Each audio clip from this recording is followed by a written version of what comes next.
انواع برجر العشاق ترفل. شيك شاك نزلوا منيو جديد 3 برجرات، برجر الدجاج مع صوص ترفل، برجر اللحم اللي يحبه قلبك ترفل فاقعه مره، والبرجر الاخير الماشروم. اعشق شيء اسمه لحم من شيك شاك. بسم الله. يا ساتر يا نكهه ترفل، والخبز هش مره.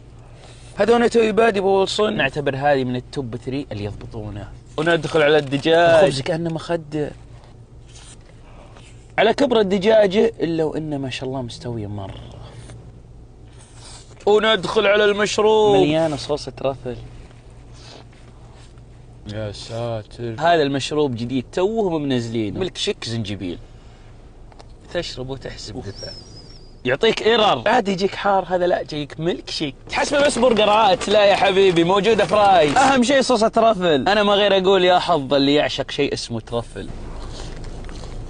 تعرفون نكهه الترفل اللي ما تجيك طعمه مره حاد ولا خفيف، ضابطينه مره موزونه. واهلا مشروب التوت ومشروب الكرز. يا ساتر، وهذا الكرز.